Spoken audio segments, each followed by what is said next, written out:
Hi there. आज मैं आपके लिए लेकर आया हूँ MGT 211 इंट्रोडक्शन टू बिजनेस के लेक्चर नंबर 34 से लेकर 45 तक के शॉर्ट नोट्स की एक्सप्लेनेशन, और ये शॉर्ट नोट्स भी आपसे शेयर किए जाएंगे। तो सबसे पहले लेक्चर नंबर 34 है जो कि इस वीडियो का पहला लेसन है।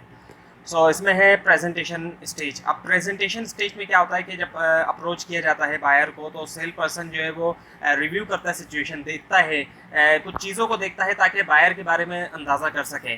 टाइप्स ऑफ फर्नीचर, किस तरह का फर्नीचर वहाँ डला हुआ है और किस तरह की हैंगिंग है वॉल के ऊपर, यानी दीवारों के ऊपर कैसी चीज़ें लटकी हुई हैं, टाइप ऑफ कर्टन जो पर्दे हैं वो किस तरह के हैं, पर्सनल टेस्ट कैसा है, वहाँ कोई भी अगर आइटम दिखाई दे रहा है रखा हुआ तो वो कैसा है। तो ये तमाम चीज़ें देख के कस्टमर के बारे में अंदाज़ा लगाया जाता है जब कस्टमर से मिला जाता है। तो उसके बाद फिर वे टू स्टार्ट कन्वर्सेशन। जब कन्वर्सेशन स्टार्ट की जाएगी तो उसमें क्वेश्चन पूछा जाता है, और अगर अपॉइंटमेंट ली गई है तो ऐसी सिचुएशन में डायरेक्ट कन्वर्सेशन स्टार्ट हो सकती है। और किसी भी अनप्लीजेंट इवेंट को, कोई गैर खुशगवार वाक़या अगर हुआ है तो उसको अवॉइड किया जाए स्टार्ट के अंदर, यानी कि एक्सीडेंट वगैरह अगर कोई हुआ है सपोज़, तो स्टार्ट उस बात से ना किया जाए, एक्सीडेंट वाली बात से स्टार्ट ना किया जाए। फिर उसके बाद फिर इंटरेस्ट स्टेज। इंटरेस्ट स्टेज में क्या होता है कि सेल पर्सन जो होता है वो क्रिएट करता है इंटरेस्ट जो है वो कस्टमर का प्रोडक्ट के अंदर, और कस्टमर का इंटरेस्ट जो है वो किन चीज़ों के अंदर हो सकता है, प्राइस के बारे में भी हो सकता है, सेल सर्विस के बारे में, आफ्टर सेल सर्विस के बारे में भी, और गारंटी और वारंटी के बारे में भी हो सकता है।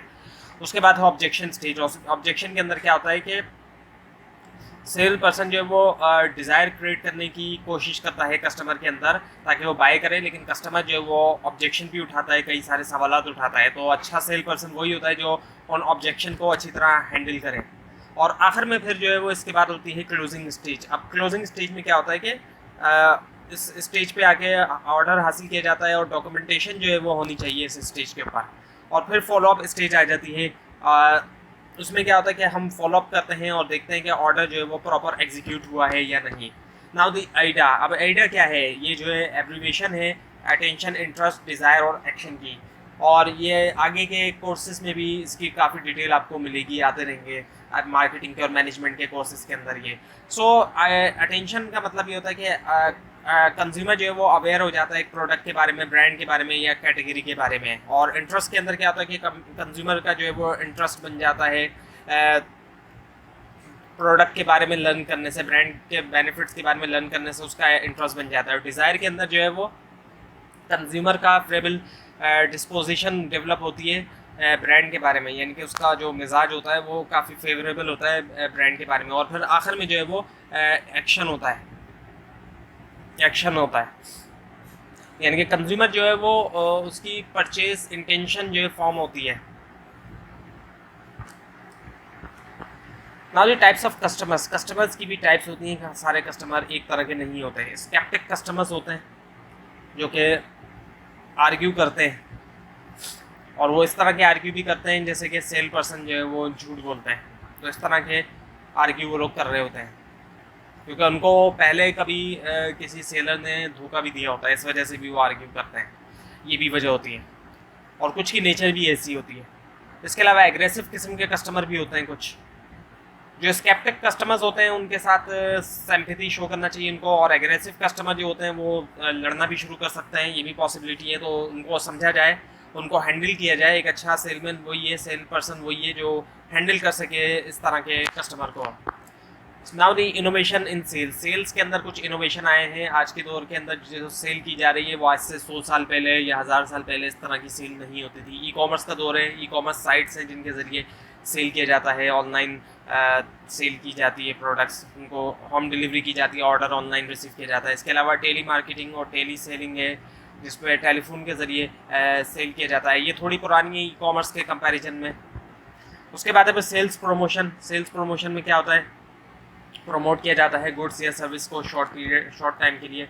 और टेक्निक्स हैं सेल्स प्रमोशन की, जैसे कि अरेंजमेंट ऑफ कॉन्टेस्ट अरेंज किया जाता है, यानी कि कंपटीशन वगैरह अरेंज किए जाते हैं प्रोडक्ट की प्रमोशन के लिए, और जो लोग जीतते हैं फिर उनको इनाम भी दिया जाता है। अक्सर आपने ऐसे कॉन्टेस्ट भी देखे होंगे, उनको कोई कंपनी जो है स्पॉन्सर कर रही होती है, और वो इसलिए करते हैं क्योंकि वो अपनी प्रोडक्ट की प्रमोशन कर रहे होते हैं। इसके अलावा ट्रेड शोज़ होते हैं, यानी कि एग्जीबिशंस वगैरह की जाती है प्रोडक्ट की, और एडवर्टाइजमेंट की जाती है प्रोडक्ट की, एंटरटेनमेंट के थ्रू, एंटरटेनमेंट के जो प्रोग्राम्स होते हैं उनके थ्रू भी की जाती है। उसके बाद है फिर point of purchase promotion. Point of purchase promotion क्या होता है? ये अक्सर सुपरमार्केट वगैरह में देखने में आता है कि जहाँ पे प्रोडक्ट्स सेल हो रही होती है वहीं पे एक प्रोडक्ट ऐसी रखी होती है जो कि प्रमोशन में रखी होती है। और पॉइंट ऑफ सेल्स प्रमोशन है, इसमें जो है वो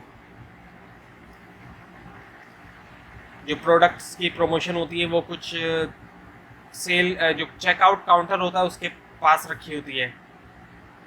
और प्रमोशनल जो मटेरियल है वो कुछ हैंगिंग भी हो सकता है, लटका हुआ भी हो सकता है, प्रमोशनल मैसेजेस भी हो सकते हैं, विंडो डिस्प्ले और रैक्स, ये तमाम चीज़ें होती हैं। उसके बाद है पब्लिसिटी। पब्लिसिटी क्या है? अनपेड फॉर्म ऑफ प्रमोशन है through mass media.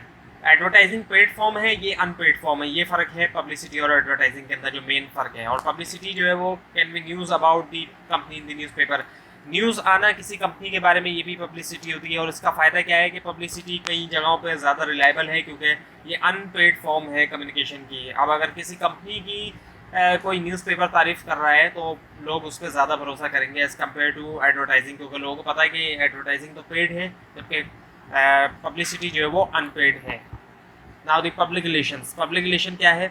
Public relation का मतलब क्या होता है कि मैनेज करना और डिसेमिनेट करना इन्फॉर्मेशन को फैलाना ऑर्गेनाइजेशन से पब्लिक तक, यानी कि पब्लिक तक इन्फॉर्मेशन को फैलाया जाए जो ऑर्गेनाइजेशन के पास है, ताकि अफेक्ट किया जाए पब्लिक के परसेप्शन को, उनके जो ख्यालात हैं उनको, और एक रिलेशनशिप जो है वो डेवलप किया जाए पब्लिक के साथ। तो ये हुआ lesson number 34 complete. Now the lecture number 35। इसमें सबसे पहले है प्रोडक्शन। प्रोडक्शन क्या है? रॉ मटेरियल को कन्वर्ट करना फिनिश गुड्स के अंदर, जैसे कि लोहे से एक गाड़ी बना दी गई। सो इसके अंदर वैल्यू ऐड की जाती है रॉ मटेरियल के अंदर, उसको प्रोसेस किया जाता है और एक बिल्कुल नई यूज़फुल प्रोडक्ट बना दी जाती है। उसके बाद है फिर यूटिलिटी। यूटिलिटी का मतलब क्या होता है कि एक प्रोडक्ट की एबिलिटी नीड सेटिस्फाई करने के लिए, जितना ज़्यादा एक प्रोडक्ट नीड को सेटिस्फाई करेगी उतनी ज़्यादा उसकी यूटिलिटी। और यूटिलिटी की भी फॉर्म्स है। टाइम यूटिलिटी यानी कि वक्त पे प्रोडक्ट मिल जाए जब उसकी ज़रूरत हो। प्लेस यूटिलिटी, जिस जगह उसकी ज़रूरत है वहाँ पे वो अवेलेबल हो। और फॉर्म यूटिलिटी यानी कि उसकी फॉर्म चेंज करके उसको यूजफुल बना दिया जाता है। उसके बाद है फिर operational planning. So operation manager जो है वो डिसाइड करता है product capacity of the organisation, इसके बारे में, और जो अप्रोप्रिएट लोकेशन है इंडस्ट्री की, जो एक सही लोकेशन है इंडस्ट्री की वो। सो कुछ फैक्टर्स है जिनको कंसिडर किया जाता है लोकेशन के लिए इंडस्ट्री की। सो अवेलेबिलिटी स्किल्ड वर्कर, वहाँ पे स्किल्ड वर्कर अवेलेबल हो जहाँ पे इंडस्ट्री है, और इंफ्रास्ट्रक्चर की अवेलेबिलिटी हो, और इसके अंदर शामिल है इलेक्ट्रिसिटी, गैस, वाटर, टेलीफोन, और access to road transport and railways, यानी कि रोड वहाँ से नज़दीक हो और रोड ट्रांसपोर्ट और साथ में रेलवे वगैरह तक भी एक्सेस हो। और उसके अलावा रॉ मटेरियल की अवेलेबिलिटी भी हो, और क्लाइमेटिक कंडीशन यानी कि मौसमियाती जो एक कंडीशन है वो। So facilities to be organise for production process. इसके अंदर प्रोडक्टिव फैसिलिटीज़ हैं जो कि डायरेक्टली इन्वॉल्व होती हैं प्रोडक्शन में, मशीन वगैरह, मशीन का इस्तेमाल किया जाता है। और नॉन प्रोडक्टिव फैसिलिटीज़ जो इनडायरेक्टली रोल प्ले करती हैं प्रोडक्शन में। और सपोर्ट फैसिलिटीज़ जैसे कि प्लानिंग एक्सपर्ट्स है, परचेसिंग एक्सपर्ट है, अकाउंट्स डिपार्टमेंट वगैरह हैं। Now the layout plan. अब लेआउट प्लान क्या है? इंटरनल अरेंजमेंट होता है ये ऑर्गेनाइजेशन के अंदर का, और इसके अंदर placement of machinery, movement of people, water storage और एंट्री एंड एग्जिट पॉइंट्स है। सो लेआउट डिज़ाइनिंग ऑप्शंस, इसके अंदर हमारे पास जो ऑप्शन अवेलेबल होते हैं। सो कंसिडरिंग द प्रोडक्ट, सो हम कंसिडर कर सकते हैं प्रोडक्ट टू डिज़ाइन लेआउट। और अगर हम एक से ज़्यादा प्रोडक्ट बना रहे हैं तो कॉमन प्रोसेस होगा दोनों प्रोडक्ट के लिए। और सेलुलर लेआउट होता है, यानी कि हर सेल के डिफरेंट प्रोसेस होते हैं। और इसके अलावा प्लेसमेंट लेआउट है, यानी कि organisation inner placement of the things. We may consider another factor other than this factor. और अदर लेआउट से यू शेप लेआउट है, यानी कि चीज़ें जो है वो ऑर्गेनाइज होती हैं यू शेप में। और इसके अलावा स्ट्रेट लाइन लेआउट है। So reasons for designing a layout, क्या रीज़न है एक लेआउट को डिज़ाइन करने के? एफिशिएंसी के अंदर इजाफा करना, जब एफिशिएंसी होगी तो कम इनपुट से ज़्यादा आउटपुट प्रोड्यूस होता है। और कॉस्ट को रिड्यूस करना, और एक्सीडेंट से अवॉइड करना, बचना है एक्सीडेंट से, और डिले यानी कि डिले ना हो उसको भी अवॉइड किया जाए। तो इन चीज़ों के लिए डिज़ाइन किया जाता है लेआउट को। तो ये हुआ नाउ द लेक्चर नंबर 36। इसमें सबसे पहले है टूल्स फॉर प्रोडक्शन प्लानिंग। ये जितने भी टूल्स हैं इनका इस्तेमाल किसी भी तरह की प्लानिंग के अंदर हो सकता है, लेकिन ज़्यादातर प्रोडक्शन प्लानिंग में होता है। और इसका सबसे कॉमन टूल है गैंट चार्ट। ये जो चार्ट है इसके अंदर हॉरिजॉन्टल बार को ड्रॉ किया जाता है और हर बार जो है वो डिस्क्राइब करती है हर एक्टिविटी को। सो हम ड्रॉ करते हैं प्लान परफॉर्मेंस और एक्चुअल परफॉर्मेंस। सो हम कंपेयर कर सकते हैं प्लान वर्सेस एक्चुअल और कहाँ पर जो है वो गैप है। सो ये एक तरीका है स्केड्यूलिंग करने का हमारे वर्क को और कैसे जो है वो हम अपनी एक्टिविटीज़ को करेंगे। और ये चार्ट जो है कॉमनली यूज़ होती है फैक्ट्रीज़ में प्रोडक्शन के लिए। उसके बाद है फिर पर्ट नेटवर्क यानी कि programme evaluation review technique. PERT network जो है ये एक डायग्राम है जो कि शो करती है फ्लो जो है एक्टिविटीज़ का और इसको कॉमनली यूज़ किया जाता है कंस्ट्रक्शन कंपनीज में। इसको इस्तेमाल किया जाता है फाइंड करने के लिए डेडलाइन। सो इसके अंदर शामिल है क्रिटिकल पाथ यानी कि maximum time consume to complete a project. इसके अलावा इवेंट्स ये जो है एंड पॉइंट्स हैं और एक्टिविटीज़ हैं। इसके अलावा और स्लैक टाइम यानी कि डिले एक्सपेक्टेड किसी भी रीज़न की वजह से। और उसके बाद है फिर चैलेंजेस फॉर मटेरियल मैनेजमेंट यानी कि मटेरियल मैनेजमेंट से मुराद होता है कि मटेरियल की मैनेजमेंट करना। और इसके अंदर फ्लो ऑफ मटेरियल है यानी कि मटेरियल का जो फ्लो है वो ऐसा होना चाहिए कि मटेरियल जो है वो टाइम पे अवेलेबल हो और स्टैंडर्डाइजेशन यानी कि जो पार्ट्स हैं वो स्टैंडर्डाइज हों, उससे जो है वो इम्प्रूव होगी quality. So areas for tool management material management. इसके जो एरियाज़ है उसमें पहला है मटेरियल की ट्रांसपोर्ट और फिर ट्रांसपोर्ट होने के बाद उसकी स्टोरेज यानी कि वेयर हाउसिंग या स्टोरेज वगैरह। और उसके बाद जो रिकॉर्ड कीपिंग यानी कि हमारा जो रिकॉर्ड है मटेरियल का कि कितना मटेरियल हमारा है। और उसके बाद है इन्वेंटरी कंट्रोल यानी कि क्वालिटी कंट्रोल इसके अंदर है और कॉस्ट कंट्रोल। उसके बाद फिर कॉस्टिंग ऑफ मटेरियल। मटेरियल की कॉस्टिंग 3 तरह से होती है, 3 मेथड से। लास्ट इन फर्स्ट आउट यानी कि जो सबसे आखिर में आया उसको सबसे पहले निकाला और फर्स्ट इन फर्स्ट आउट जो पहले आया उसको पहले। और फिर तीसरा है एवरेज कॉस्ट जिसके अंदर एवरेज ली जाती है। उसके बाद है फिर स्टेप्स फॉर परचेसिंग प्रोसेस। इसके स्टेप्स हैं सबसे पहला होता है सिलेक्शन सप्लायर की, दूसरा है उसकी इवैल्यूएशन, उसकी एग्जामिनेशन करना कि कौन सा सप्लायर जो है वो फुलफ़िल करता है हमारे स्टैंडर्ड्स को। और उसके बाद फिर नेगोशिएशन जो कि एक टेक्निकल पार्ट है और हम नेगोशिएट करते हैं इसमें कभी कभी प्राइस। और उसके बाद फिर मेंटेनेंस ऑफ सप्लायर्स यानी कि लॉन्ग टर्म रिलेशनशिप बिल्ड करना सप्लायर के साथ। उसके बाद है फिर जस्ट इन टाइम।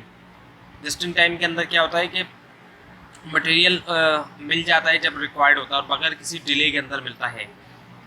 और इसके अंदर रिलायबल सप्लायर सिस्टम है, नो डिले, कोई डिले नहीं होता, कोई एक्सक्यूज़ नहीं होता। इसके अंदर एक लिंक बनाते हैं हम सप्लायर के साथ, सो हमारी इन्फॉर्मेशन जो है वो पहुंच जाती है सप्लायर के अंदर। सो इसके फ़ायदे ये होते हैं कि इसमें डिले नहीं होते और फेवरेबल कैश फ्लो होता है ऑर्गेनाइजेशन का, अनसर्टेनिटीज से बचा जाता है गैर यकीनी सूरत हाल से। और इसकी एप्लीकेशन यानी इसको अप्लाई किया जाता है प्रोडक्शन में और मार्केटिंग के अंदर। इसके अलावा हमारे यहाँ पे जो नॉर्मली सिस्टम यूज़ होता है वो जस्ट इन केस का होता है, जस्ट इन टाइम नहीं होता अभी तक यहाँ पर यही है। और यही कन्वेंशनल सिस्टम है, एक ट्रेडिशनल सिस्टम है जो कि चलता आ रहा है पुराना। सो इसके अंदर लेकिन जो है कभी कभी हमें टाइम पे सप्लाई मिलती है, कभी कभी नहीं मिलती, जबकि जस्ट इन टाइम के अंदर फ़ौरन मिल जाती है। और some time we get quality material, some time not. और ये ऐसा भी होता है कि कभी हमें क्वालिटी मटेरियल मिलता है और कभी नहीं भी मिलता। तो ये हुआ lesson number 36 complete. Now the lesson number 37। इसमें सबसे पहले है total quality management. Total quality management क्या है? उन तमाम एक्टिविटीज़ की कलेक्शन जो ऑर्गेनाइजेशन के अंदर परफॉर्म की जाती हैं क्वालिटी प्रोडक्ट्स को प्रोड्यूस करने के लिए। और ये एक बहुत बड़ा टॉपिक है, इसके ऊपर पूरा का पूरा एक कोर्स भी पढ़ाया जाता है। उसके बाद है फिर प्रोडक्टिविटी। अब प्रोडक्टिविटी के अंदर क्या होता है कि आउटपुट ज़्यादा लिया जाता है कम इनपुट से। उसके बाद है क्वालिटी। क्वालिटी का मतलब क्या होता है कि फिटनेस फॉर यूज़ यानी कि प्रोडक्ट का फिट होना, किस हद तक प्रोडक्ट जो है वो फिट है जिस पर्पज़ के लिए वो प्रोडक्ट है। अब आपके सामने क्वालिटी कंट्रोल सिस्टम है जो एक ट्रेडिशनल क्वालिटी कंट्रोल सिस्टम है। इसके अंदर इनपुट होता है जो कि एक नॉर्मल होता है, प्रोसेस होता है जो कि क्वालिटी प्रोसेस हो भी सकता है नहीं भी होता, और फिर आउटपुट आता है वो भी क्वालिटी आउटपुट हो सकता है नहीं भी हो सकता। और फिर उसके बाद क्वालिटी कंट्रोल होता है यानी कि फाइनल इंस्पेक्शन की जाती है, चेकिंग की जाती है कि जो प्रोडक्ट है वो फिट भी है या नहीं है, वो रिजेक्ट होगी। और उसके बाद फिर क्वालिटी एश्योरेंस सिस्टम। और ये जो सिस्टम है ये ट्रेडिशनल सिस्टम से हट के इसके अंदर इनपुट भी क्वालिटी का होता है और प्रोसेस यानी कि प्रोसेस से मुराद क्वालिटी मशीन और लोग जो होते हैं वो भी क्वालिटी के होते हैं, और आउटपुट भी जाहिर बात है क्वालिटी का होता है। तो इसके अंदर फिर कोई इंस्पेक्शन वगैरह नहीं होती। अब आपके सामने कुछ प्रोमिनेंट फीचर्स हैं जो डॉक्टर एडवर्ड डेमिंग के 14 पॉइंट्स के हैं। और उसमें पहला है कि ऑर्गेनाइजेशन को क्वालिटी की फ़िलासफ़ी को अडॉप्ट करना चाहिए, ना कि क्वांटिटी के बजाय क्वालिटी। और उसके अलावा ट्रेनिंग जो है वो एम्प्लॉइज़ की कंटिन्यूसली हो, ऐसा नहीं कि सिर्फ एक बार हो, और ट्रेनिंग जो है वो की है टोटल क्वालिटी मैनेजमेंट को अचीव करने की, यानी कि एक तरह से चाबी है। और मॉडर्न टेक्निक्स का जो है वो इस्तेमाल होना चाहिए स्टाफ को ट्रेन करने के लिए ऑर्गेनाइजेशन के अंदर, और वर्कर्स को जो है वो क्रिएटिव आइडियाज़ लेकर आना चाहिए, क्रिएटिविटी वाले आइडियाज़ लाना चाहिए क्वालिटी इम्प्रूव करने के लिए, प्रोडक्ट की क्वालिटी। और ये ज़रूरी है कि एश्योर किया जाए वर्कर को कि वो नए आइडियाज़ जो है, यानी कि जो नया आइडिया वर्कर लेकर आ रहा है तो उसको भी ज़ाहिर बात है एनकरेज किया जाए, और बैरियर्स जो है डिफरेंट डिपार्टमेंट के दरमियान उनको रिमूव कर दिया जाए, और स्टैटिस्टिकल मेथड्स, स्टैटिस्टिक्स वाले जो मेथड्स हैं उसका इस्तेमाल होना चाहिए क्वालिटी कंट्रोल के लिए। So human resource management for total quality management, इसके अंदर सिलेक्शन स्टेज पे क्या होगा कि एच आर मैनेजर जो है उसको इस बात को लाजमी मेक श्योर करे कि क्वालिटी वाले जो लोग हैं, ऐसे क्वालिटी पीपल, उनको सिलेक्ट किया जाए। जो सिलेक्शन हो रही है वही ऐसे लोगों की हो जो क्वालिटी वाले लोग हों, और क्वालिटी वाले लोग वो होते हैं जो कि क्वालिटी के ऊपर फोकस करते हैं, क्वांटिटी के ऊपर नहीं। इसी से पता चल जाएगा जो लोग क्वालिटी के ऊपर फोकस करते हैं वही क्वालिटी वाले लोग होंगे। और एचआर मैनेजर को देखना चाहिए कि जो जिसको सिलेक्शन जिसकी की जा रही है, क्या उसके अंदर वो एटीट्यूड है जो ऑर्गेनाइजेशन के अंदर रिक्वायर्ड है नहीं। सो सिलेक्शन जो है वो काफ़ी इम्पोर्टेंट है। और इसके अलावा एटीट्यूड के अंदर क्या क्या चीज़ें शामिल हैं, उसके एटीट्यूड में फ्लेक्सिबल हो, वो अडेप्टेबल हो, क्वालिटी कॉन्शियस हो, और ऐसा शख्स हो जो कि टीम के अंदर काम कर सके। उसके बाद है फिर ट्रेनिंग स्टेज। अब जब सिलेक्शन हो गई, सो एचआर मैनेजर को जो है वो ट्रेन करना चाहिए एम्प्लॉयज़ को क्वालिटी अवेयरनेस की फील्ड में, क्वालिटी की अवेयरनेस हो, क्वालिटी अचीवमेंट और स्टैटिस्टिकल जो टेक्निक्स हैं। इसके अलावा पर्सनैलिटी डेवलपमेंट और team leading, mind adjustment, changing paradigm, avoid box thinking और डेवलपिंग क्रिएटिव आइडियाज। सो अब है कंपनसेशन। एचआर मैनेजर को डेवलप करना चाहिए स्पेशल सोशल सिस्टम कंपनसेशन के लिए, और इसके अंदर शामिल है कंपनसेशन जो है वो देना चाहिए होल ग्रुप को, पूरे का पूरा जो ग्रुप है उसको देना चाहिए। परफॉर्मेंस अप्रेजल हो तो वो कलेक्टिव हो, वो भी इंडिविजुअल नहीं हो बल्कि कलेक्टिव परफॉर्मेंस अप्रेजल हो, यानी कि जो जायज़ा लिया जाता है, एक रेगुलर रिव्यू जो होता है एम्प्लॉई की जॉब परफॉर्मेंस का और कितना उसका कंट्रीब्यूशन है कंपनी के अंदर। उसके बाद है फिर statistical process control using statistical technique का इस्तेमाल प्लानिंग में, एग्जीक्यूशन में, प्रॉब्लम एनालिसिस और कंट्रोल। और ग्राफ्स का इस्तेमाल किया जाए डेटा को डिस्प्ले करने के लिए, डेटा को दिखाने के लिए। अक्सर आपने भी कई सारे ग्राफ देखे होंगे, और स्टैटिस्टिक्स अगर आपने अब तक पढ़ लिया है तो उसमें भी कई सारे ग्राफ्स का आपने बनाना सीखा भी होगा, देखे भी होंगे। सो उसी में से कुछ ग्राफ भी यहाँ पर मौजूद हैं और कुछ अलग भी हैं, जैसे कि बार चार्ट है जिसके अंदर बार्स होती हैं, पाई चार्ट है जो कि एक पाई होती है, गोल डायग्राम होती है उसमें डिफरेंट परसेंटेजेस दिखाई जाती हैं, और फिश बोन डायग्राम होती है जो कि फिश बोन की तरह लगती है। तो ये हुआ lesson number. Now the lecture number 38। इसके अंदर सबसे पहले है कॉस्ट ऑफ क्वालिटी। इसका मतलब क्या होता है कि वो कॉस्ट जो हम पे करते हैं अगर हमारी प्रोडक्ट जो है वो क्वालिटी प्रोडक्ट नहीं है तो। और टाइप्स हैं कॉस्ट की, एक्सटर्नल फेलियर कॉस्ट होती है और इंटरनल। एक्सटर्नल तब होती है जब प्रोडक्ट सेल हो जाती है और वो प्रोडक्ट जो है वो क्वालिटी प्रोडक्ट नहीं होती। तो वो कौन कौन सी प्रोडक्ट हो सकती हैं? Cost incurred on sale return, sale return आ सकता है, वापस आ सकती है प्रोडक्ट।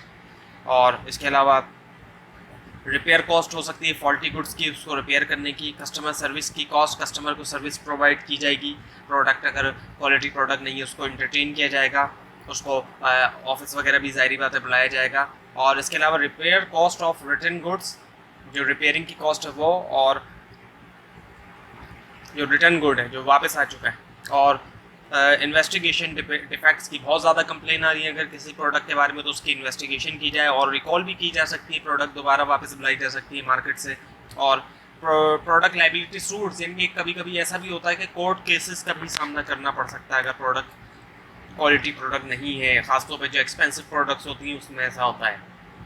और इंटरनल फेलियर कॉस्ट आती है अगर प्रोडक्ट जो है वो ऑर्गेनाइजेशन के अंदर ही है, बिकी नहीं है लेकिन क्वालिटी प्रोडक्ट नहीं है, तो कुछ कॉस्ट कंपनी को फेस करना पड़ सकती है। और वो है कॉस्ट ऑफ स्क्रैप। एक प्रोडक्ट बनी जो कि बिल्कुल ही ख़राब है, ख़राब बनाई गई, सही नहीं बन पाई, तो वो एक तरह से स्क्रैप है। और इसके अलावा प्रोडक्ट ऐसी है जिसमें कुछ फॉल्ट आ रहे हैं तो उसको रीवर्क किया जाए, और इंस्पेक्शन ऑफ रीवर्क, इंस्पेक्शन की कॉस्ट, टेस्टिंग वगैरह की, और product cost of downgrading. Downgrading से मुराद क्या है कि प्रोडक्ट जो है वो बिलो द स्टैंडर्ड है, कोई इसमें डिफेक्ट वगैरह आ जाता है, कोई छोटा मोटा कोई डिफेक्ट या फॉल्ट आ गया, तो वो प्रोडक्ट वर्क तो सही कर रही है लेकिन छोटा सा कोई डिफेक्ट आया था या फॉल्ट आया था, तो अब ऐसी प्रोडक्ट जो होगी वो फुल प्राइस पे नहीं बिकेगी बल्कि वो थोड़ी कम प्राइस पे बिकेगी। अक्सर आपने देखा होगा कुछ शॉप्स ऐसी होती हैं जिनका ज़्यादा स्टैंडर्ड वाली जो शॉप्स होती हैं तो वो कभी भी ज़रा सा भी कोई फॉल्ट आ जाता है तो वो उसको बहुत कम प्राइस में बेच रहे होते हैं प्रोडक्ट को। और इसी तरह से बाज़ारों में भी जो प्रोडक्ट्स बिकती हैं वो नई प्रोडक्ट बिकती हैं लेकिन उनमें भी कुछ डिफेक्ट्स आते हैं तो इस वजह से वो काफ़ी सस्ती बिक जाती हैं, वो यही वाली कॉस्ट होती है वो। और कॉस्ट ऑफ फेलियर एनालिसिस किया जाता है।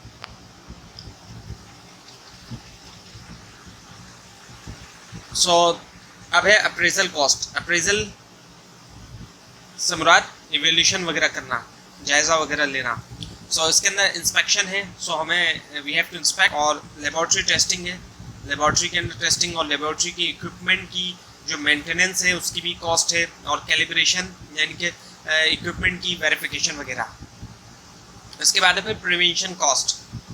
प्रिवेंशन कॉस्ट जो होती है यानी कि जो आपको बताया गया कि आ सकते हैं, जो कॉस्ट आ सकती हैं फॉल्ट वगैरह आ जाए, तो प्रिवेंशन कॉस्ट ये कि फॉल्ट को रोकने के लिए, वो कॉस्ट जो कि फॉल्ट को रोकने के लिए हो लगाई जाए, एक्चुअली बेयर करना पड़े, उसको हम कहते हैं प्रिवेंशन कॉस्ट। सो इसके अंदर शामिल क्या है, cost of for making a preventive network, यानी कि एक ऐसा नेटवर्क बना लिया जाए जो प्रिवेंटिव नेटवर्क हो, जो कि फॉल्ट को रोके, ऐसा नेटवर्क। और मैनेजेरियल, ये मैनेजेरियल है, और इसके अंदर शामिल है क्वालिटी प्लानिंग और training. So prevention cost include cost for quality improvement process.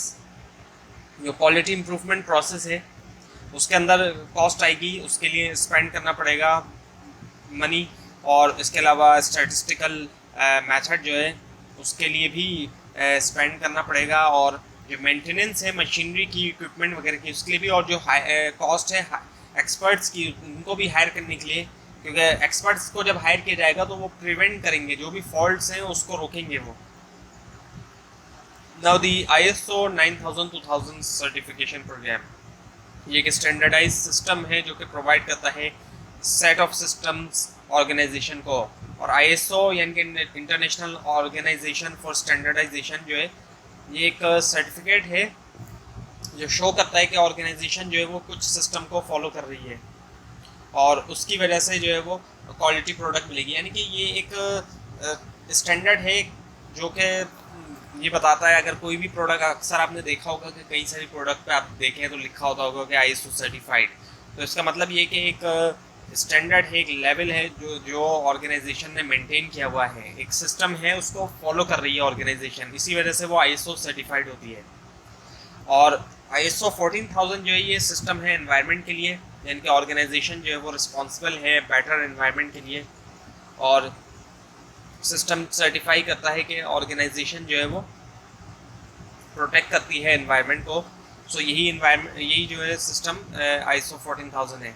और उसके बाद है फिर वैल्यू चेन मैनेजमेंट। इसका मतलब क्या है कि तमाम एक्टिव जो है वो काम कर रही हैं एक प्रोडक्ट को बनाने के लिए।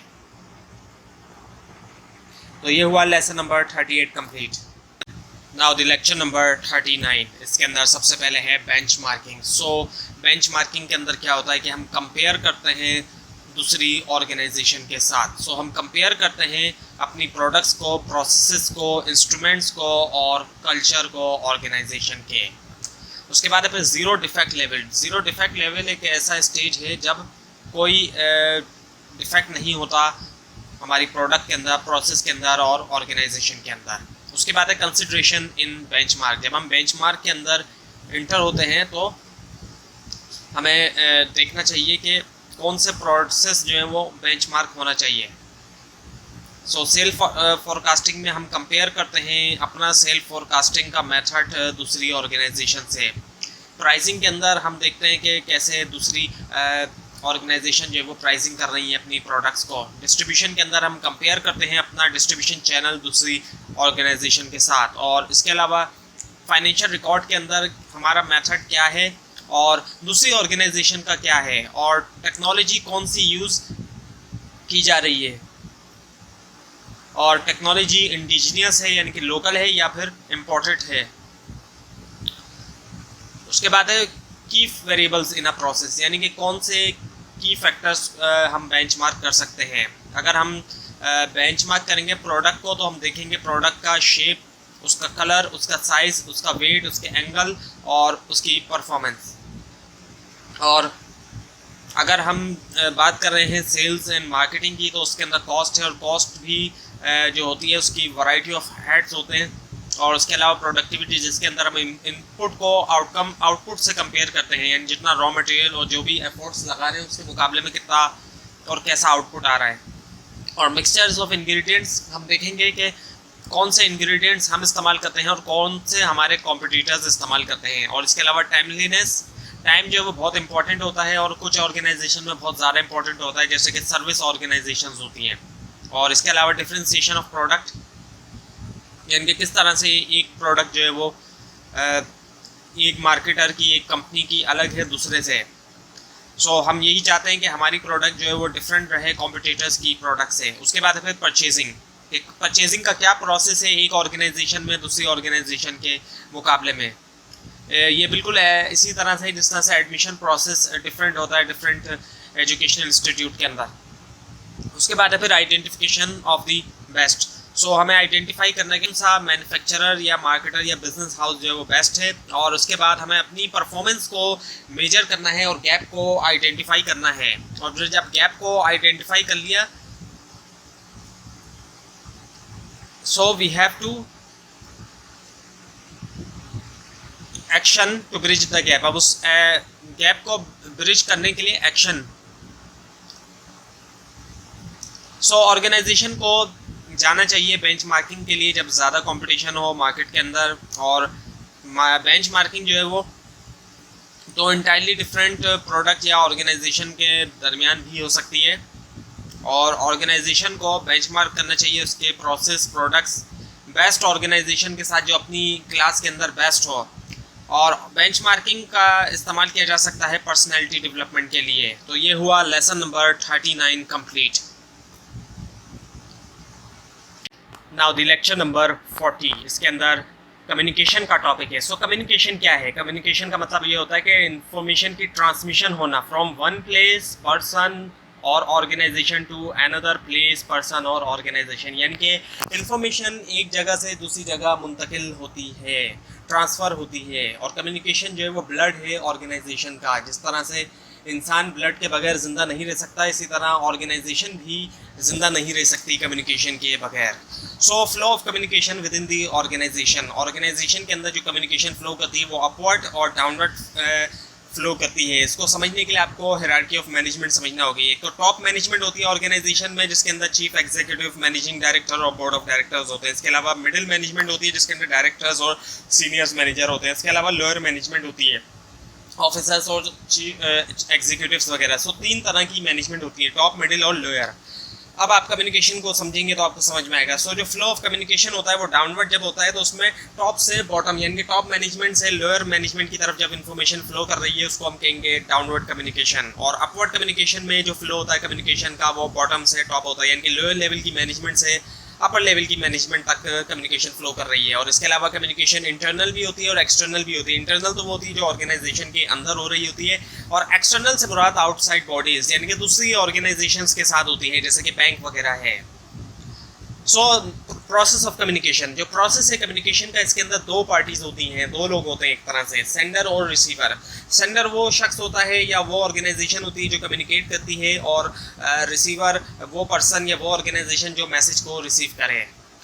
एनकोडिंग और डिकोडिंग होती है। एनकोडिंग का मतलब क्या होता है कि मैसेज को कन्वर्ट किया जाता है अंडरस्टैंडेबल फॉर्म में, एक ऐसी फॉर्म में, मीनिंगफुल फॉर्म के अंदर कन्वर्ट किया जाता है। और सेंडर जो है वो एनकोडर भी कहलाता है क्योंकि सेंडर ही एनकोड करता है। और इसके बाद है फिर डिकोडिंग, यानी कि जो मैसेज रिसीव हुआ है उसको मीनिंग दिए जाए, जो मैसेज रिसीव हुआ उसको मीनिंग देना, मायने देना इसको डिकोडिंग कहा जाता है, और रिसीवर जो है वो डिकोडर होता है क्योंकि वही डिकोड करता है। और इफेक्टिव कम्युनिकेशन तब होगी जब क्लाइमेट जो है एनकोडर का और डिकोडर का सिमिलर होगा, यानी कि जिस तरीके से सेंडर ने मैसेज को भेजा है उसी तरीके से उसको अगर रिसीव किया जाएगा, उसको समझा जाएगा, तो ही इफेक्टिव कम्युनिकेशन होगी। अगर गलत मतलब निकाला जाएगा तो कम्युनिकेशन बहुत ख़राब हो जाएगी।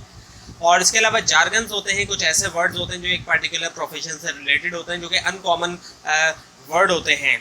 सो ऐसे वर्ड्स का इस्तेमाल ना किया जाए। अच्छी कम्युनिकेशन तभी होगी जब ऐसे वर्ड्स का इस्तेमाल किया जाए जो इजी टू अंडरस्टैंड हो, कॉमन वर्ड्स हो। कुछ अपनी एबिलिटी दिखाने के लिए इस तरह के वर्ड्स का इस्तेमाल करते हैं जो कि अनकॉमन होते हैं। सो ऐसे वर्ड्स का इस्तेमाल करने से उल्टा नुकसान ही होगा, क्योंकि जिस तक मैसेज पहुंचाया जा रहा है अगर उसको समझ में नहीं आया तो कोई फ़ायदा नहीं। हाँ, अगर वो उन वर्ड्स को समझ सकता है, उसके पास इतनी एबिलिटी है, नॉलेज है, उन वर्ड्स की नॉलेज है, सो फिर एक अलग बात है। सो ऐसे ही वर्ड्स का इस्तेमाल किया जाए जो रिसीवर समझ सके। उसके बाद फिर verbal versus non verbal communication. So verbal communication से मुराद वो कम्युनिकेशन जो रिटन या ऑरल कम्युनिकेशन होती है, और ये वो कम्युनिकेशन होती है जिसके अंदर वर्ड्स का इस्तेमाल किया जाता है इन्फॉर्मेशन को शेयर करने के लिए। मैं जो आपके साथ कम्युनिकेशन कर रहा हूँ ये वर्बल कम्युनिकेशन है, जिसके अंदर वर्ड्स का इस्तेमाल मैं बोल के भी कर रहा हूँ और लिखा हुआ भी है आपके सामने। सो ये टोटली वर्बल कम्युनिकेशन है। इसके अलावा नॉन वर्बल कम्युनिकेशन भी होती है जिसके अंदर इंफॉर्मेशन को ट्रांसफ़र किया जाता है विदाउट वर्ड्स के बगैर, और जिसके अंदर इस्तेमाल किया जाता है कुछ चीज़ों का इस्तेमाल किया जाता है मैसेज या इंफॉर्मेशन का ट्रांसफ़र करने के लिए, जैसे कि appearance, colours, sound, smell, touch, silence और बॉडी लैंग्वेज। इन तमाम चीज़ों का इस्तेमाल करते हुए जब मैसेज दिया जा रहा होता है उसको हम नॉन वर्बल कम्युनिकेशन कहते हैं।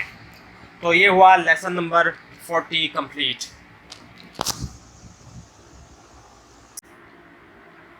नाउ द लेक्चर नंबर 41, इसके अंदर है इंट्रोडक्शन टू डिजिटल बिजनेस। तो डिजिटल बिजनेस क्या है? ये एक ऐसा बिजनेस को कहा जाता है जिसकी कोई फिजिकल एग्जिस्टेंस नहीं होती। फिजिकली आप इस बिजनेस को नहीं देख सकते हैं। कई लोगों के बारे में आपने सुना होगा, स्पेशली कोरोना के बाद कई लोगों ने अपना कारोबार जो है वो घर बैठे ही शुरू कर दिया है ऑनलाइन। सो ये जो कारोबार है यही डिजिटल बिजनेस है, जिसके अंदर कोई फिजिकली तौर पे बिजनेस नहीं दिखाई देता, लेकिन बिजनेस चल रहा होता है ऑनलाइन। और इसकी बहुत कॉमन एग्जांपल जो है वो दराज है, और भी दूसरी ई कॉमर्स साइट है जहाँ पे कई सारे सेलर्स जो है वो काम कर रहे हैं, घर बैठे ही काम कर रहे हैं। उनका अपना कोई ऑफिस नहीं होता, फिजिकली कोई बिजनेस उनका नहीं होता, लेकिन उनका काम चल रहा है ऑनलाइन वेबसाइट के through. So differences between traditional and the digital business. कई सारे डिफरेंसेस हैं ट्रेडिशनल और डिजिटल बिजनेस के अंदर। ट्रेडिशनल बिजनेस को स्टार्ट करने के लिए ही हाई अमाउंट की ज़रूरत पड़ती है, काफ़ी इन्वेस्टमेंट की ज़रूरत पड़ती है, जबकि डिजिटल बिजनेस में ऐसा नहीं होता। आपने अक्सर लोगों से सुना होगा, वो ये कहते हैं कि बिज़नेस स्टार्ट करने के लिए इतना पैसा होना चाहिए, उतना पैसा होना चाहिए। तो जो ट्रेडिशनल बिज़नेस है उनके अंदर तो वाकई में काफ़ी हद तक पैसा लगता है, लेकिन जो डिजिटल बिज़नेस होते हैं वहाँ पे ऐसा नहीं होता।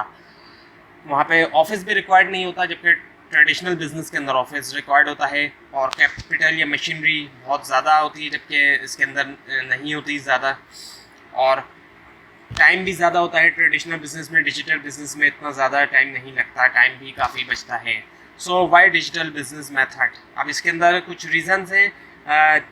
टेक्नोलॉजी इसके अंदर ज़्यादा होती है। जितनी भी आप ई कॉमर्स साइट्स पे जाके देखें जहाँ पे ऑनलाइन सेलिंग हो रही है वहाँ पे टेक्नोलॉजी का इस्तेमाल ज़्यादा है, एज कम्पेयर टू जो ट्रेडिशनल बिजनेस है वहाँ पे इतना ज़्यादा टेक्नोलॉजी का इस्तेमाल नहीं होता।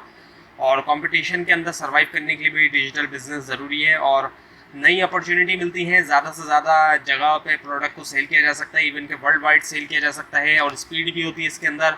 और कस्टमर, आज का जो कस्टमर है वो ऑनलाइन शॉपिंग की तरफ भी काफ़ी जा रहा है। So best digital business strategy, align and connect all channels to achieve good. सो तमाम चीज़ों का अगर इस्तेमाल किया जाएगा तो ज़्यादा बिजनेस जो है वो कामयाब हो सकेगा। कुछ ऐसी चीज़ें हैं डिजिटल बिजनेस के अंदर, जैसे कि सर्च इंजन है, सर्च इंजन का इस्तेमाल किया जाए, अपनी प्रोडक्ट को रैंक कराया जाए सर्च इंजन के ऊपर, सर्च इंजन ऑप्टिमाइजेशन की जाए। गूगल है या याहू है, जितने भी बड़े बड़े सर्च इंजन हैं उनके ऊपर प्रोडक्ट को रैंक कराया जाए। जितनी ज़्यादा प्रोडक्ट ऊपर आएगी तो उतनी ज़्यादा सेल बढ़ेगी। वेब पेजेस हैं, यानी कि वेबसाइट जो होती है उसके ऊपर वेब पेजेस होते हैं। जब आप वेबसाइट विजिट करते हैं तो उसके वेब्स ओपन होते हैं। और ऐप्स यानी कि एप्लीकेशंस, मोबाइल एप्लीकेशंस आज के दौर में, और कंप्यूटर एप्लीकेशन का भी अब तो यूज़ हो रहा है। और इसके अलावा पेपर क्लिक, यानी कि ये एक एडवर्टाइजमेंट होती है, यानी कि इसमें इस हिसाब से पे किया जाता है कि जितनी बार एड पे क्लिक हो रहा है। सिर्फ डिस्प्ले होने पर पे नहीं किया जाता। अगर ऐड डिस्प्ले होगा तो 1 रुपया भी पे नहीं किया जाएगा, लेकिन जब ऐड पे क्लिक होगा तभी पे किया जाएगा। सो इसका भी इस्तेमाल किया जाए, और क्लिक करने वाले वही लोग होते हैं नॉर्मली जो इंटरेस्टेड होते हैं प्रोडक्ट के अंदर। और इसके अलावा सोशल मीडिया का भी इस्तेमाल किया जाए। ज़्यादातर लोग सोशल मीडिया आज के दौर में यूज़ करते हैं, तो कस्टमर्स, कई सारे कस्टमर्स जो है वो सोशल मीडिया पे मौजूद होते हैं। कुछ बैड स्ट्रेटजी भी होती हैं ऑनलाइन डिजिटल बिजनेस में, जैसे कि कोई अपॉर्चुनिटी है उसको मिस कर दिया, इनएप्रोप्रिएट डायरेक्शन, गलत डायरेक्शन में कोशिश की जा रही है। कुछ लोग कामयाब इसी वजह से नहीं हो पाते कि वो गलत डायरेक्शन के अंदर कोशिश कर रहे होते हैं। कोशिश तो बहुत कर रहे होते हैं, लेकिन जाहिर बात है उनकी डायरेक्शन गलत होती है। रिसोर्सेज का वेस्ट कर रहे होते हैं वो, स्पेशली जो टाइम है, टाइम बहुत बड़ा रिसोर्स है, बहुत अहम रिसोर्स है, बल्कि सबसे अहम रिसोर्स देखा जाए तो टाइम है। सो टाइम का वेस्ट करना या और दूसरे रिसोर्सेज का वेस्ट कर रहे होते हैं, और इंटीग्रेशन लिमिटेड होती है। सो कैसे बिल्ड किया जाए सक्सेसफुल बिजनेस, इसके कुछ स्टेप है। पहला स्टेप ये होता है कि एक राइट माइंडसेट होना चाहिए। माइंडसेट इंसान का बेहतर सही होगा तो ही कामयाबी है। माइंडसेट बहुत ज़रूरी होता है।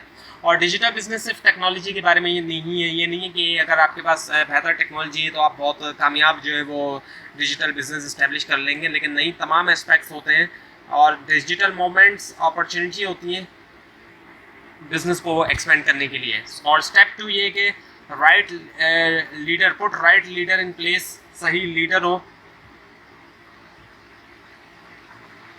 सो चीफ डिजिटल ऑफिसर जो होता है वो रिस्पॉन्सिबल होता है अबव ऑल मेंशन सोल। उसके बाद है फिर स्टेप 3, लॉन्च किया जाए digital business centre of excellence. Strength weakness को एग्जामाइन किया जाए बाय एम्प्लॉइज़ के ज़रिए। और उसके बाद फिर फॉर्मुलेट की जाए डिजिटल स्ट्रेटजी, ताकि रिस्पॉन्ड किया जाए अपॉर्चुनिटी और थ्रेट्स को। एक ऐसी स्ट्रेटजी बनाई जाए, डिजिटल स्ट्रेटजी, ताकि जो अपॉर्चुनिटीज़ हैं उनको ग्रैब किया जा सके और जो थ्रेट है उनसे बचा जा सके।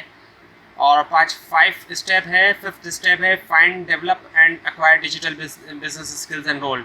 डेवलप किया जाए और फाइंड, डेवलप करें और एक्वायर करें, हासिल करें डिजिटल बिजनेस स्किल्स और रोल्स। और 6th स्टेप है क्रिएट करें, बनाएं न्यू डिजिटल बिजनेस कैपेबिलिटीज़, जो काबिलियत हैं। तो ये हुआ lesson number 41 complete. Now the lecture number 42, digital transformation of business. Digital forces जो है वो रीशेप कर रही है बिजनेस को भी और सोसाइटी को भी। हर एक चीज़ जो है वो ऑनलाइन होती जा रही है आज के दौर में। जितनी भी प्रोडक्ट्स आप देखते हैं, ज़्यादातर प्रोडक्ट्स अब ऑनलाइन सेल हो रही हैं। सो 5 डिजिटल फोर्सेस हैं। पहला है मोबिलिटी, यानी कि कहीं से भी ऑपरेट किया जा सकता है दुनिया भर में। डिजिटल बिजनेस होगा तो उसको दुनिया भर में कहीं से भी ऑपरेट किया जा सकता है। और बिग डेटा है, स्टोरेज जो है आज के दौर में बहुत बड़ी है। जो डेटा है, बहुत ज़्यादा डेटा हो चुका है आज के दौर में। और सोशल मीडिया पे क्या होता है कि जो भी इंटरेस्ट होता है जिस शख्स का, उसके मुताबिक ही उसको ऐड दिखाया जा रहा होता है। अक्सर आपने देखा होगा कि जिन वेबसाइट्स पे आप विज़िट किया होता है आपने, जिन वेबसाइट्स पे आप गए होते हैं, उन वेबसाइट से रिलेटेड ही आपको एड्स सोशल मीडिया के ऊपर दिखाए जा रहे होते हैं। और इवन कि कभी कभी ऐसा भी होता है कि जिस चीज़ के बारे में आप बात कर रहे होते हैं उससे रिलेटेड भी आपको एड्स दिखाए जा रहे होते हैं।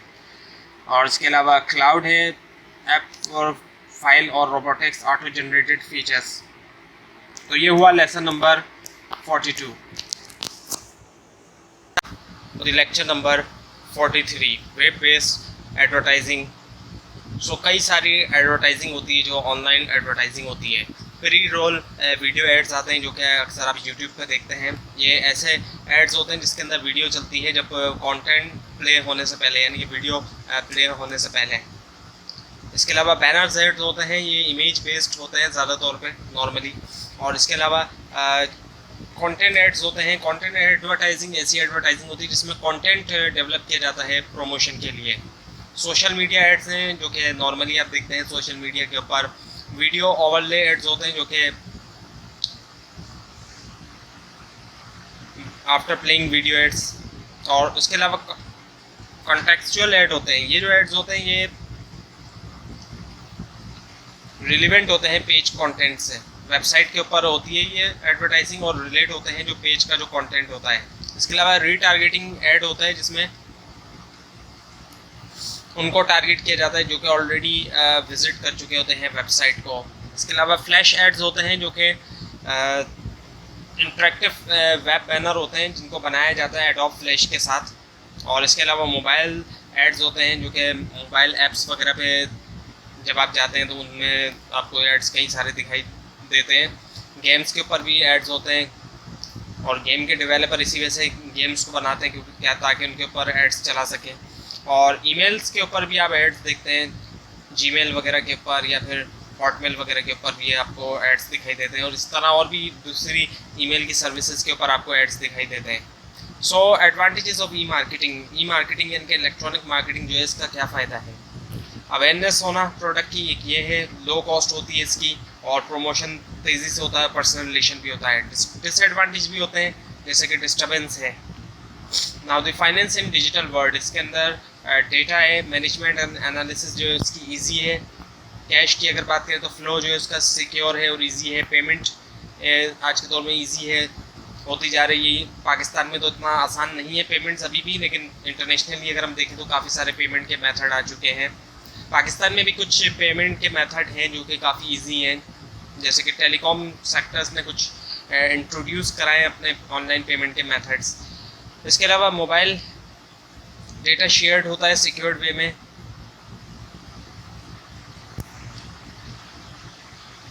उसके बाद फिर manufacturing and operation. So delete faulty products, it can be done through automation. So ये जो है ऑटोमेशन के थ्रू हो सकता है।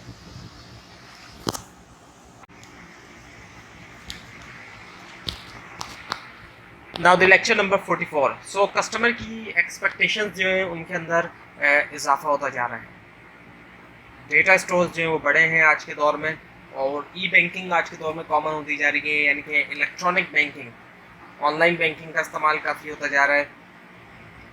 और इसके अलावा buying things from anywhere and getting them delivered anywhere, ऐसा पॉसिबल हो चुका है अब कि दुनिया भर में कहीं से भी चीज़ खरीदी जाए और वो कहीं पे भी उसको डिलीवर किया जा सके। तो काफ़ी हद तक ऐसा पॉसिबल हो चुका है आज के दौर के अंदर। और प्रोडक्ट डिस्प्ले बहुत इंपॉर्टेंट होता है डिजिटल बिजनेस के अंदर। डिजिटल वर्कफोर्स है, वर्कफोर्स जो है वो डिजिटल है आज के दौर में, और हर चीज़ जो है वो इंटीग्रेटेड है। तो ये हुआ लेसन नंबर 44 कंप्लीट।